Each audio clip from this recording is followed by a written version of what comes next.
আসসালামু আলাইকুম। সবাইকে স্বাগত জানিয়ে শুরু করছি আমার আজকের রেসিপি। আজকে আপনাদের সাথে শেয়ার করব মুরগি দিয়ে ওলকপি রান্নার একটি রেসিপি। ওলকপির এই রান্নাটি করা খুব সহজ আর খেতেও কিন্তু অসম্ভব মজার হয় রুটি, পরোটা, সাদা ভাতের সাথে খেতে। আশা করি রেসিপিটি আপনাদের কাছে সহজ এবং ভালো লাগবে। চলুন দেখে নিই রান্নাটি করতে কী কী লাগছে। আমি এখানে 600 গ্রাম ওজনের 2টি ওলকপি নিয়েছি। ওলকপি বা শালগম এক এক এলাকাতে এক এক নামে ডাকা হয়। এটাকে অনেক এলাকাতে বা আমাদের এলাকাতেই শালগম নামে ডাকা হয়, আবার অনেক এলাকাতে ওলকপি নামেও ডাকা হয়। তো আচ্ছা, যাই হোক, আমি এখন এভাবে টুকরোগুলো করে নিচ্ছি খোসাটা ছাড়িয়ে। সবগুলো ওলকপির টুকরো করে নেওয়ার পর ধুয়ে নিব। তারপরে এই ওলকপিগুলোকে আমি ভাপিয়ে নিব। আর আমার এই রান্নাটি করার জন্য এখানে লাগবে 300 গ্রাম মুরগির মাংস। আমি এখানে হাড় ছাড়া 300 গ্রাম মুরগির বুকের মাংস নিয়েছি, ঠিক এরকম টুকরো করে নিয়েছি। এখানে 4টি টমেটো, দেশি টমেটো, ঠিক এরকম করে টুকরো করে নিয়েছি। আর নিয়েছি এখানে পেঁয়াজ টুকরো করে, আমি প্রায় 1 কাপের চেয়ে কিছুটা বেশি পেঁয়াজ এরকম টুকরো করে নিয়েছি।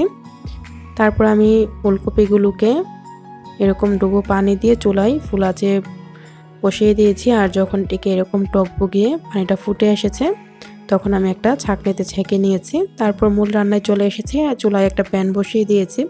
প্যানটা গরম হয়ে যাওয়ার পর 4 টেবিল চামচ সরষের তেল দিয়ে দিলাম।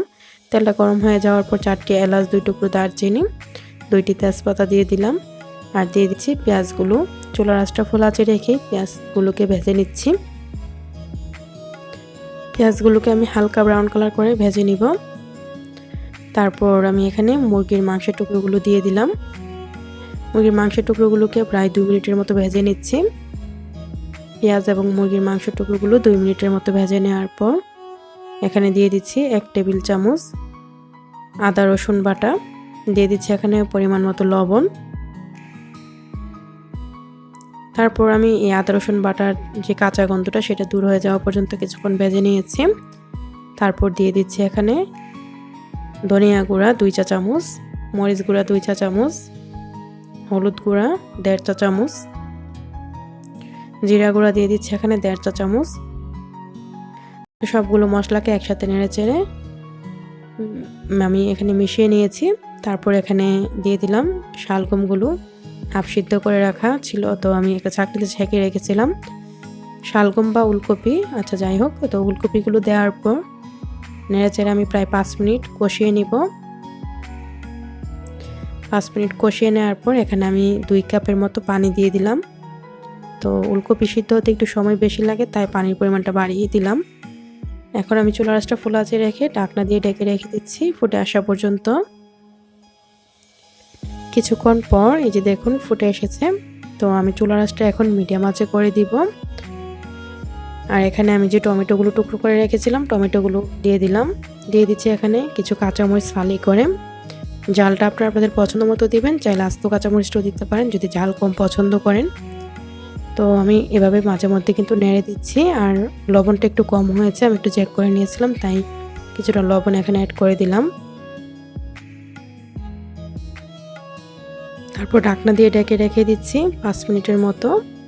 5 মিনিট পর আমি এখানে গরম মশলার গুঁড়ি দিয়ে দিচ্ছি 1 চা চামচ। এই গরম মশলার গুঁড়ির রেসিপি কিন্তু আমি আপনাদের সাথে শেয়ার করেছি, আপনারা চাইলে দেখে নিতে পারেন। তো গরম মশলাটা দেওয়ার পর নেড়েচেড়ে ঢাকনা দিয়ে ঢেকে রেখে দিব এই যে ওলকপিটা সুন্দরভাবে সিদ্ধ হয়ে যাওয়া পর্যন্ত। মাংসটা সিদ্ধ হয়ে গিয়েছে, ওলকপিটা সিদ্ধ হতে একটু সময় নেবে। তো কিছুক্ষণ পর এই যে দেখুন তেলটাও বেশি এসেছে আর ওলকপিটাও সিদ্ধ হয়ে গিয়েছে। এই পর্যায়ে আমি দিয়ে দিলাম ধনেপাতা কুচি। তো ধনিয়া কুচিটা দেওয়ার পর নেড়েচেড়ে সব কিছু একসাথে মিশিয়ে নিয়েছি আর চুলাটা এই পর্যায়ে বন্ধ করে দিব। রান্নাটি কিন্তু পুরোপুরি হয়ে গিয়েছে। চুলা থেকে আমি প্যানটা নামিয়ে নিয়েছি। এই যে দেখুন ঠিক এই অবস্থায়, মানে একটু মাখা মাখা রেখে নামালেই হবে।